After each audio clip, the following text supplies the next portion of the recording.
നമസ്കാരം, എല്ലാവർക്കും golden sunlight YouTube ചാനലിലേക്ക് സ്വാഗതം. നിങ്ങൾക്കായുള്ള divine guidance message from angels. Block out distractions card നിങ്ങളുടെ എനർജിയെയും ശ്രദ്ധയെയും വഴിതിരിച്ചു വിടുന്ന, ശ്രദ്ധ വ്യതിചലിപ്പിക്കുന്ന കാര്യങ്ങൾ ഇല്ലാതാക്കി നിങ്ങളുടെ പ്രയോറിറ്റീസിൽ ശ്രദ്ധ കേന്ദ്രീകരിക്കാൻ നിങ്ങളെ പ്രേരിപ്പിക്കുന്നു. നിങ്ങളുടെ സ്വപ്നങ്ങൾ സാക്ഷാത്കരിക്കാനും സമൃദ്ധി ആകർഷിക്കാനും നിങ്ങളുടെ ജീവിതത്തിൽ നിന്ന് ശ്രദ്ധ വ്യതിചലിപ്പിക്കുന്ന കാര്യങ്ങൾ തിരിച്ചറിഞ്ഞ് നീക്കം ചെയ്യേണ്ടതുണ്ട്. നിങ്ങളുടെ പ്രയോറിറ്റീസിൽ ശ്രദ്ധ കേന്ദ്രീകരിക്കുക. യഥാർത്ഥത്തിൽ പ്രധാനപ്പെട്ട കാര്യങ്ങളിൽ ശ്രദ്ധ കേന്ദ്രീകരിക്കുന്നത് നിങ്ങളെ വിജയത്തിലേക്ക് നയിക്കുമെന്ന് വിശ്വസിക്കുക. നിങ്ങളുടെ ജീവിതത്തിൽ ഇപ്പോൾ എന്താണ് പ്രധാനമെന്ന് വിലയിരുത്താൻ ഈ കാർഡ് നിങ്ങളെ ഓർമ്മിപ്പിക്കുന്നു.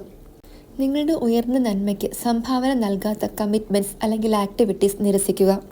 നിങ്ങളുടെ പ്രയോറിറ്റീസിനായി നിങ്ങളുടെ സമയവും എനർജിയും സംരക്ഷിക്കുക. വ്യക്തതയും ഇൻസ്പിറേഷനും വീണ്ടെടുക്കാൻ ധ്യാനത്തിലോ പ്രാർത്ഥനയിലോ സമയം ചെലവഴിക്കുക. സമയം